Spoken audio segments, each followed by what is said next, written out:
அனைவருக்கும் வணக்கம். நம்ம ஸ்கூல்ல படிக்கிற காலங்களில் ஒரு பீரியட்ல ஒரு வாத்தியார் கிளாஸ் எடுத்துட்டு இருப்பாரு. எப்பா சாமி முடியலடா, எப்பண்டா இந்த வாத்தியார் கிளம்புவாருன்னு பண்ணுவோம் நினைப்போம். அவர் என்ன பண்ணிடுவாரு, கிளம்பிடுவாரு. அதுக்கப்புறம் பார்த்தீங்கன்னா இன்னொரு வாத்தியார் வருவார். வந்ததுக்கு அப்புறம் தான் தெரியும் அந்த வாத்தியார் எவ்வளவோ பரவாயில்லையே, ஐயோ முடியலையே. முக்கியமாக வந்து பார்த்தீங்கன்னா இந்த கணக்கு வாத்தியார் கணக்கு டீச்சர் அம்மா நமக்கு ஏதாவது என்ன மாதிரின்னு வச்சிங்களேன், மக்கு பிளாஸ்திரிகள் கணக்கு இறவே வராது. அப்போ தான் நினைப்போம் அந்த பீரியடு அந்த வாத்தியார் எவ்வளவோ நல்லவர்ரா, பரவாயில்லன்னு நினைப்போம்ல. அந்த மாதிரி ஒரு சம்பவம் தான் பார்த்தீங்கன்னா தூத்துக்குடி ஆசிரியர் தூத்துக்குடியில் உள்ள மில்லர்புரம் சபையில் நடந்திருக்கு. இந்த மில்லர்புரம் சேகரத்தில் பார்த்தீங்கன்னா இந்த ஆட்சிக்கு முன்னால ஒரு ஐயர்வாள் இருந்தார், தோர்ரா சிங்கம். அவர் என்ன பண்ண நம்ம வந்து வச்சு செஞ்சோம். ஆனா இப்போ அவரே பரவாயில்ல, அவரு ரொம்ப ரொம்ப நல்லவரியான்னு சொல்லி என்ன பண்றாங்க, நான் சொல்லலைங்க, அந்த சபை மக்கள் சொல்றாங்க. அந்த அளவுக்கு தற்போது அந்த சேகரத்தின் நாயராக இருக்கின்ற கிளரிக்கல் செக்ரட்டரி நமது பேராயர் வேட்பாளருக்கு தகுதியான ஒரே நபர், தூத்துக்குடி ஆசிரியர் திருமணத்தில் உள்ள ஒரே நபர், 141 பேர்ல தேடி எஸ்டிகே அணியினர் பிடித்த ஒரே நபர் நமது டிஏ தாமஸ் ஐயா. அதாவது இவர் பண்ண சேட்டை வந்துகினே இருக்குது. இவர் படிக்கிற காலத்துல பாத்தீங்கன்னா என்ன பண்ணுவாராம், அப்படி எப்பொழுதும் ஜலத்தின் மேல் தான் அசைவாடி கொண்டிருப்பாராம்.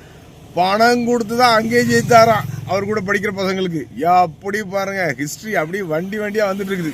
ஸோ இப்போ வந்து பாத்தீங்கன்னா அந்த மில்லர்புரத்தின் சேகரத்தின் ஒரு மனிதன் கதறி இருக்கிறார். எங்க முந்தி ஐயர் நல்லவர், இவர் என்ன பண்றாரு, எங்க 1ஆம் தேதி நற்கரண ஆராதனை அதுக்கே போக மாட்டேங்கிறாங்க. அதுபோல் பாத்தீங்கன்னா இந்த ஜெபன் ஆராதனைலாம் இருக்கு பாத்தீங்களா, அதுலாம் ஐயர் என்ன பண்றாரு, வந்து தொட்டு ஜோமுனி என்ன பண்ணும், அந்த எண்ணெயை கொடுத்தா சுகமாகணும்னு நம்ம மக்கள் நம்புறாங்க.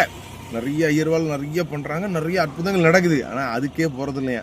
சரி, இப்போ ஐயாவுடைய இந்த வண்டவாளங்களை வந்து பார்த்தீங்கன்னா கழுவி ஊற்றிருக்காரு. அதை நீங்களும் கேளுங்க. எப்படி ஒரு ஆயர் இருக்கக்கூடாது என்பதற்கு மிக சிறந்த எடுத்துக்காட்டாக இருக்காரு. ஆனால் இவர் தான் கிளரிக்கல்னா யாரு, எல்லா ஐயருக்கும் இவர் தான் என்ன பண்ணுவார், செக்ரட்டரியா. எந்த லட்சணத்தில் இந்த நிர்வாகம் இருக்குங்கிறத நீங்கள் கேட்டு தெரிந்து கொள்ளுங்கள் மக்களே. இந்த காலத்துல நல்லதை சொல்றவங்களே நாட்டுல கொஞ்சம் பேர் தான்டா. ஹலோ ஐயா சோத்ரையா. சொல்லுங்க. எங்க கால் பண்றீங்க? அண்ணா நான் தூத்துக்குடியிலிருந்து பேசுறேன். தூத்துக்குடி தூய பவுல் ஆலயம் அதில் சபையார் பேசுறேன். சபைக்கு போறேன். சரி. நான் தாமஸ் சபையில தான் இருக்கேன். சரி. டிஜே தாமஸ் ஐயாவுடைய சபை. ஆமையா. ஐயா இருக்காங்க. என்னையா பேச, இவர் வந்து 4 மாசம் ஆச்சு. இதுக்கு முன்ன உள்ள 20 தான் அப்படி இருப்பான்னு சொல்லி பார்த்தா இதுக்கு அவர் தரத்தையும் பரவாயில்ல போலுக்கு நான் நினைச்சேன். அவருக்கு அப்புறம் தான் இருக்காரு ஐயா. கோயிலுக்கு 1ஆம் தேதி ஆகஸ்ட் மாதம், இன்னைக்கு ஆகஸ்ட் 1ஆம் தேதி கோயிலுக்கு வரல. இன்னைக்கு காலையில வரலையா? இல்லையா, நான் உங்க யூடியூப்லாம் பாப்பேன். உங்க யூடியூப் பேச வாய்ஸ் நல்லா இருக்கு. நம்பர் தெரியாதனால நான் கூட பேச முடியாது. இப்போ 1ஆம் தேதி இன்னைக்கு கூட வரலையா? அவரு வரல. அப்ப இவரு பிஷப்பான இருக்க மாட்டாரா?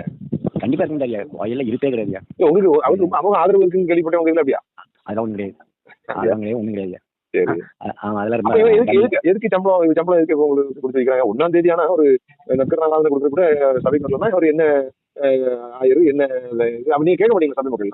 ஐயா எல்லாருமே வாயை முடிவிட்டா உட்காந்துட்டு இருக்காங்க. அதை என்ன பண்ணு ஒன்றும் புரியல ஐயா. சின்ன ஐயரோட இருக்காங்க. இல்ல இப்போ நிர்வாகத்தில் இருப்பாங்க, அவங்க கேட்க மாட்டாங்களா? யாருமே கேட்க மாட்டாங்க. நீங்க இன்னைக்கு 1ஆம் தேதி வரல, அப்புறம் அந்த வீடு சந்திக்கிறதுக்கு நான் வரேன்னு சொன்னார். முதல்ல ஆரம்பத்தில் நான் திருச்சிட்டு வரும்போதே நான் நினைச்சு பார்க்கணும். அப்ப அன்னைக்கு அவள் நம்ம எஸ்டிகே டிசி தான் இருக்கும்போது அப்ப நான் சொன்னேன், திருச்சிட்டு வர நம்ப முடியாது, திருக்கும் பெண்ணு நம்பாது, சீரும் பெண்ணு நம்புற மாதிரி ஒரு பழமொழி இல்லையா? நம்ம கிராமத்துக்காரங்க 3 பேர் நம்ம இடம் போடலாம். சரி. இப்ப என்ன பண்ணல? இப்போ இவர் வந்து குருவானவருக்கு முக்கியமான வேலையே ஆலயம் கிடையாது. இவர் வரதுக்கு வாய்ப்பே இல்லை. இதுக்கு முன்னாடி தேவசகா ஐயா இருந்தாங்க, அவர்லாம் சூப்பர் ஆலியா. அவர்லாம் பிசப்பா இருந்ததுக்கு அவர் நம்ம ஊர் பக்கத்தில் உள்ளவர்தான். தகுதி இல்லை, கண்டிப்பா தகுதி இல்லையா. இருக்கிறீங்க கோயில இருக்கே கிடையாது. 2வது கோயில் அசன்ட்டுக்கு 2 நாளைக்கு தான் அந்த கலெக்ஷன் வந்தாங்க. அதுவும் பெரிய வீட்டுக்கு தான் போறாங்க, சின்ன வீட்டுக்கு தான் யார் வீட்டுக்கும் வரவே கிடையாது. ஒரு திருஷ்டி இருந்தாலும் சரி, ஒரு கல்யாணம் இருந்தாலும் சரி, வரவே கிடையாது. அட்டன் பண்ணவே கிடையாது. அதுக்கு தனியாக டைஸ்க்கு ஒரு வண்டி ஒன்று வருது, ஸ்கிராபியா கார் ஒன்று, அதுல ஏறி ஓடி இருக்காங்க. ஒரு 1000 நீங்க ஆலயத்துக்கு வாங்க, ஆராதனையில கலந்துடுங்க சொல்றது எல்லாருக்கும் உண்மை இருக்கு. ஆமா. அப்போ இதை வந்து அவர் செய்யலன்னா அதை செய்ய வைக்கிறதுக்கு என்ன பண்ணுவோம், நிர்வாகம் என்ன பண்ணுவோம், முன் வரணும். அவங்களும் வர மாட்டேங்கிறாங்கன்னா நம்ம பொதுமக்கள் இவங்க இப்படி தெரிஞ்சுக்கணும். சபை மக்களும் திரும்ப பண்ற மக்களும் இவர் எப்படிப்பட்ட ஆளுங்கிறது தெரிஞ்சுக்கணும். சரியா? ஆமாய்யா, ஆமா. இப்ப இவங்க இதே எச்.கே.ராஜன் என்ன பண்றாங்க, அவங்களுக்கு ஒரு பேனல் இப்போ வரது ஒரு போட்டுருக்காங்க, கேண்டிடேட்டா போட்டுருக்காங்க. அப்ப அங்க நிர்வாகத்தில் இருக்கவங்க எச்.கே.ராஜனே தான் இருக்காங்க. அவங்க சொல்லியே கேட்கலாம், இவர் நாளைக்கு எச்.கே.ராஜன் சொல்லியே கேட்க மாட்டாரு. கண்டிப்பா கேட்க முடியாதுயா. அப்ப கண்டிப்பா கேட்க மாட்டாரு. எச்.கே.ராஜன் நாளைக்கு சொல்லுவாங்கல்ல. ஐயா கேளுங்க, இப்ப இவரு பேராயிரம் வந்தாலும் திருமண்டத்தை பூரா நாசம் பண்ணிடுவார். ஏற்கனவே ரொம்ப குட்டி இதா இருக்கு. ஒரு டீச்சர்ஸ் டிரான்ஸ்ஃபர் பண்றது, இன்னைக்கு ஏதோ நாகாபுரத்து ஏதோ டீச்சர் ஸ்ட்ரென்த் கம்மியா இருக்குன்னு சொல்லி அங்க ஒரு டீச்சர் போடுறாங்க. நீங்க எனக்கு தெரியாது, செக்ரட்டரி தான் சொன்னார் இந்த மாதிரி போடுறாரு தம்பி, நீ இதையும் எடுத்து சாட் பண்ணி சொல்லி போடட்டும், வெளியே வரட்டும் அப்படின்னு. ரொம்ப மோசமா இருக்குயா, ரொம்ப மோசமா இருக்குப்பா. இவர் என்னைக்கு உள்ள 4 மாசம் ஆச்சு, என்னைக்கு உள்ள வந்தாரு சபை மக்கள் எல்லாமே பிரிஞ்சுட்டாங்க, எல்லாம் அக்கினிக்கு போக ஆரம்பிச்சிட்டாங்க. கார்த்திக் மாதிரி அவருக்கு நல்லா, அவரும் நம்ம ஃப்ரெண்டு தான். நான் அவரு மக்கள் சரியான ஆவிக்குரிய ஆதாரங்கள் மக்கள் கிடைக்கிறது போக ஆரம்பிச்சவங்க இல்லையா? ஆமா. இப்ப சபை மக்கள் எல்லாமே இந்த சண்டே சர்வீஸ்ல பாத்தீங்கன்னா 9 மணிக்கு மில்லபத்துல பாப்பேன், நம்ம சர்ச்சுக்கு சிஎத்துக்கு வரலாட்டு போறோம், அப்படி அங்க பிரிஞ்சுட்டாங்க. நானே கேட்பேன், என்னமா என்ன சார் இப்படி, சரி எங்க மனசு சரியில்லைண்ணே, அதனால அப்படி பல்லசி போறோம் அப்படின்ட்டாங்க. மிகப்பெரிய ஆபத்தாச்சு, மிகப்பெரிய ஆபத்தான விஷயம். சைமன் ஐயா இருந்தாங்க பார்க்கணும். இப்போ அவங்க கைலாசபுரத்துல இருக்காரு. அவரு இருக்கும்போது நல்ல சபையை உற்சாகமா கொண்டு போனது. இங்க சபை என்னைக்கு அதே மாதிரி இன்னொன்னு அபிஷேகம், அதாவது செவ்வாய்க்கிழமை எண்ணெய் தேய்க்கிற சொல்லுவாங்கல்ல, அது அது எப்படின்னா கோயில் குட்டியாரும் இன்னொரு அந்த பாட்டில என்ன அடைப்பாங்க, அது ஜோமன்னே கொடுக்குறது கிடையாது. அவர் அடைச்சி ஆட்சியில் கொண்டு வச்சிருவாரு, அதை தூக்கி அவர் அப்படி கொடுத்துருவாரு. ஜோம் கூட வர முடியாது. ஒன்றும் கிடையாது. இப்போ இந்த நாள் வெடிக்க செவ்வாய்க்கிழமை அந்த அபிஷேக ஆராதனை நடந்துச்சு, அதுக்கு அவர் வரல. சின்ன ஐயரை வச்சு பேசி முடிச்சாங்க. இவருக்கு எதுக்கு தண்டை சம்பளம் கொடுக்குறாங்க? இவருக்கு எதுக்கு தண்டை சம்பளம் இருக்கு? அவர் எல்லாமே தண்டை சம்பளம் தான். உள்ள பாசிட்டு வீட்டில் இருக்கிறதே தண்டனை. 3 ஏசி ஓடிக்கிட்டு இருக்கு, கரண்ட் பில் அடிச்சுட்டு போகுது. அப்பவும் அவர் என்ன தேவையான செலவு எல்லாமே நடந்துட்டு இருக்கு. இது ஒரு ஆராதனை கிடையாது, ஒன்றும் கிடையாது. அப்படியே இந்த ஞாயிற்றுக்கிழமை சர்வீஸ் நடக்கும். அப்புறம் சபை வந்து சும்மா திறந்துருக்கும். ஒரு ப்ரேயர் மீட்டிங் எதுவுமே ஒன்றும் கிடையாது. ஆணை பேர் வர மாட்டாரு. இந்த வெள்ளிக்கிழமை உபவாச மீட்டிங் நடக்கும் 10 to 1:30. அது கிடையாது. அதுக்கு 6 பேர் 7 பேர் தான் வராங்க. அதுக்கு ஒரு 50 ஃபேன் ஓடுது போட்டு பேசுறேன். நேற்று பாசிங் ப்ரேயர் ஆலை கிடையாது. நேற்று நான் போயிருந்தேன். ஆலை கிடையாது. 7 பேர் தான் லேடிஸ், ஒரு 6 பேர் 4 பேர் ஜென்ஸ் இருக்காங்க. அவ்வளோதான். ஓட்டு போடுற மக்கள் மனசாட்சியோட நம்ம தெரிஞ்சு கொள்றோம். இப்படிப்பட்ட ஒருத்தர் பாத்தீங்கன்னா ஒரு ஆயர்களுக்கு முக்கியமான வேலையை ஆராதனை, அதுக்கு கூட வராத ஒரு ஆட பேராயிரம் கொண்டு பாட்டுறேன் அப்படிங்கிறது இருக்கிற நிர்வாகம் தெரிஞ்சுக்கிட்டோம். ஆமாய்யா, இவரு பேராயிரம் வரைக்கும் தகுதி, 1000 தகுதியில் இருக்க பேராயிரம் எப்படி வச்சிருக்கீங்க? ஆமா, ஏற்கனவே 5 லட்ச ரூபாய் டிடி தரேன். நீங்க போட்ட வீடியோ தான் நான் பார்த்தேன். 5 லட்ச ரூபாய் போட்டு பெண் மகளை படிக்க வச்சான்னு சொல்லி ஒரு பிரச்சனை இருந்துச்சு. அவர்கிட்ட ஒரு பெண்கள் சாதாரணமா நிறைய இருக்குங்க அப்படிங்கிற அவரு நான் வந்தனைக்கு எனக்கு தெரிஞ்சுட்டு போயிடல. அது ஒரு ஆள் சொன்னேன், நம்ம சபையில் உள்ளாலே ஒரு ஆள் சொன்னாப்ல, தாமஸ் மோசமான டிக்கெட் பா அப்படின்னு சொல்லி அந்த ஒரு ஆள் சொன்னேன். நான் என்ன தாமஸ் ஐயா வராரு அப்படின்னு எனக்கு தெரியாது. அவரே சொல்றாரு மோசமான டிக்கெட் ராஜா அப்படின்னு. கமிட்டி எல்லாம் என்ன பண்றாங்க? அப்போ கமிட்டி வந்து இப்படி வராம இருக்குன்னு கேட்க வேண்டியது. ஐயா ஒருத்தரும் கேட்க மாட்டாங்க. எனக்கு மிளகு சொல்லி ஒருத்தர் இப்படி போட்டு விட்டா தான் சரியா வரும். செக்ரட்டரி ஒரு ஆள் தான் ஏத்துட்டுன்னு கேட்கறாங்க. மற்ற யாரும் கேட்க மாட்டாங்க. வேற யாரும் கேட்க மாட்டாங்க. ரெண்டாவது வந்து இவரு இன்னும் இது வரைக்கும் ஹவுஸ் ஹிஸ்டரி வரல. யாரும் ஹவுஸ் ஹிஸ்டரிக்கே வரல. பிறந்த நாள் கல்யாண நாளுக்கு வாசிப்பாங்க, ஆனால் வர மாட்டாங்க. வரவே கிடையாது. நாளைக்கு வீட்டிலே இருப்பு கிடையாது. அது தனியாக டைஸ்க்கு கார் ஒன்று வருது, அது ஏறி நேரம் ஓடி தான் இருக்காரு. இப்போ நமக்கு சத்துக்கு நம்ம இப்போ கூட நான் 6 வரும்போது வீட்டில் ஆள் கிடையாது. கஷ்டமா வந்துட்டு இப்படி இந்த அளவுக்கு மக்கள் எங்கதான் போவாங்க? எல்லாம் அங்க கொஞ்ச நாள் உண்மை சொன்ன மாதிரி எல்லாம் வேற சர்வீஸ் போயிருவாங்க. கண்டிப்பா நிறைய ஜனங்கள் வந்து ரொம்ப பிரிஞ்சாங்க. ஒரு மெசேஜ் கம்ப்ளீட்டா சுத்தமா நல்லா இல்லை, தெரியல. அது திருப்பி, அதாவது ஒரு பழமொழி இல்லையா, திருப்பி பண்ணி நம்ம அதை திரும்பி பண்ணாம திருப்பிக்கிட்டே வந்தாலும் அது இறங்காம தான் போகுது. ரொம்ப மோசமா தான் இருக்கு. சரி பேசுவோம். நானும் பேசுறேன், நானும் பேசி பார்ப்போம். திருடனா பார்த்து திருடா திருட்டு ஒழிக்க முடியாது அப்படிங்கிற மாதிரி இவர்கள்லாம் வந்து பாத்தீங்கன்னா பண்ணணும். நம்ம என்ன நோக்கத்தோட வந்தோமோ அதுக்காக செய்யணும். ஆனா அவங்களுக்கு கெட்ட உணர்வில்லாத ஆத்மா செத்துன்னு இருக்கு. அது உணர்வே கிடையாது. எவ்வளவு பேசுறோம் இது பண்றோம், அது உணர்வு மறந்து போச்சு. சொன்ன உடனே சுருத்து வரணும். என்ன நீ சொல்றியே, நான் அப்படி இருக்க மாட்டேன் அப்படின்னு ஒன்று திருந்தணும். இல்லாட்டினா கோவம் வரும். ரெண்டும் வர மாட்டேங்குது. அது என்ன ஆயிடுச்சு? வேற மாதிரி மடத்தூர் சர்ச்சுக்கு போனதே இல்லை. இவர் வந்து 4 மாசம் ஆச்சு மடத்தூர். நாங்க அங்க உள்ள மக்கள் சொல்றாங்களா? அன்னைக்கு உங்களுக்கு வீடியோ பார்த்தேன், மடத்தூர்லாம் போட்டு பார்த்தேன், வீடியோ பார்த்தேன். எனக்கு நீங்க பேச எனக்கு வீடியோ நல்லா பிடிக்குங்க. சரி சரி, நான் அடிக்கடி போட்டு பார்ப்பேன். சரி சரி சரின்னு பேசுவேன். நான் நிர்வாகத்துக்கு தெரிவிக்கிறேன், வீடியோ மூலமா பேசி தெரிவிக்கிறேன். கொஞ்சம் தெரிய அவருக்கு யாரு அவரை கேட்கறதுன்னு தெரியல.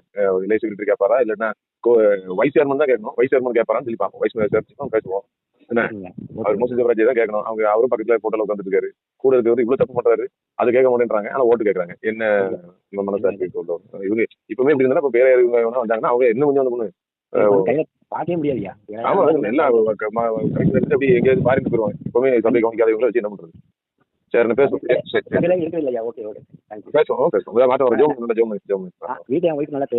சரி ஜோம் நல்லா ஒரு நல்ல பேரை தேர்ந்தெடுப்போம். உன் நண்பன் யாருன்னு சொல்லு, நீ யாருன்னு சொல்றேன்னு சொல்லி ஒரு நல்ல பழமொழி இருக்குது. ஸோ அதுபோல நமது டிஜிஏ தாமஸ் ஐயா அவருடைய அருகில் இருக்கிற நீங்க 3 பேரும் நண்பர்கள் தான். நீங்க வந்து உண்மையிலே ஒரு பிஷப் கேண்டிடேட்டா மற்ற எல்லார்ட்டையும் போய் ஓட்டு கேட்கறதுனால இவரை ஒழுங்குபடுத்துங்க. இப்போ கூட சவாலா ஒரு விஷயத்தை நான் சொல்றேன். வருகின்ற பேராயர் தேர்தலுக்கு முன்னால செப்டம்பர் 9க்கு முன்னால இவர் டெய்லி காலையிலையும் சாயங்காலமும் எல்லா ஆராதனை வேலைகளையும் அந்த மில்லர்புரம் சபைக்கு போய் ஆராதனை நடத்தும். அதுபோல பாத்தீங்கன்னா எல்லா வீடுகளுக்கும் போய் ஹவுஸ் விசிட்டிங் பண்ணிட்டோம். அங்க இருக்கிற மேய்ப்பர்ங்கிற முறையில அங்க இருக்கின்ற ஆடுகளை பற்றி தெரிந்து கொள்ளட்டும். அதற்கு பிறகு பேராயர் தேர்தலுக்கு வந்து ஓட்டு கேட்கட்டும். டிசி மக்களே, ஆயர் பெருமக்களே, ஆசிரியர் பெருமக்களே, நீங்களும் கேளுங்க. ஐயா, உங்க சபையே நீங்க கவனிக்காத போது எப்படி வந்து இந்த பேராயத்தை திருமண்டலத்தை நீங்க கவனிப்பீங்கன்னு சொல்லி கேளுங்க. கேட்டுட்டு அதுக்கப்புறம் என்ன பண்ணுங்க, நீங்க ஓட்டு கேட்க சொல்லுங்க. சரியா? இப்ப இருக்கிற எஸ்டிகே ராஜனனுடைய நிர்வாகத்துக்கு நான் அதான் கேட்கிறேன். இப்படி ஒரு ஒழுங்கினத்தை வந்து பாத்தீங்கன்னா உங்க அணியில வந்து பாத்தீங்கன்னா ஒருத்தரை வைத்துக்கொண்டு நீங்க வந்து பேராயர் பேனல்ல வந்து இவரை கொண்டு வந்து இது போன்றவர்களை பேராயராக்க நினைக்குவது எந்த வகையில் நியாயம் அப்படிங்கறத நீங்களே என்ன பண்ணுங்க, சிந்தித்து நிதானித்து முடிவெடுங்க. இவர் வந்து பாத்தீங்கன்னா இன்னொன்னு சொல்றாராம், சபை மக்கள் வந்து பாத்தீங்கன்னா எப்பயா வந்து ஹவுஸ் விசிட்டிங் வரீங்கன்னு கேட்கும்போது நான் ரிட்டையர்ட் ஆன பிறகு வரவேன்னு சொல்றாராம். ரிட்டையர்ட் ஆனதுக்கு அப்புறமும் நீங்க எதுக்கே வரணும்? ரிட்டையர்ட் ஆனதுக்கு அப்புறம் பண்ணுவோம் ஆண்டவர் என்ன பண்ணுவார், ஆட்களை நிப்பாட்டுவாரு. அதற்கு முன்னால இருக்கிற நிர்வாகம் இவருக்கு வாலண்டரி ரிட்டையர்மெண்ட் கொடுத்து ஐயா ஜாலியா இருக்கிறதுக்கு எங்க போகணுமோ அங்க போட்டோம். ஆனா தூத்துக்குடி ஆசிரியர் திருமண்டலத்துக்கு இது போல ஒரு ஆயர் தேவையில்லை. இவர் பேராயர் கேண்டிடேட் என்னன்னா இவங்க பக்கத்துல இருக்கிறவங்களுக்கும் இது வந்து அவமானம், அசிங்கம், இந்த அணியினருக்கும் அசிங்கம், அவமானம். எனவே இதை வந்து உணர்ந்து கொள்ளாத இந்த ஆயரும் இவருடைய அணியினரும் திருந்தவில்லை என்றால் மக்களே, நீங்கள் இவர்கள் திருந்துவதற்கு ஒரு நல்ல பாடத்தை பேராயர் தேர்தலில் கொடுங்கள் என்பதை இதன் மூலமாக அன்போடு பணிவோடு கேட்டுக்கொள்கிறேன். அனைவருக்கும் நன்றி. சொல்றவன் சொந்த வாழ்க்கைய பத்தி எல்லாம் கிளறி பார்க்காதே. அவன் சொல்றதுல அறிவுக்கு பொருத்தமா இருந்தா நடங்க, இல்லன்னா போங்க.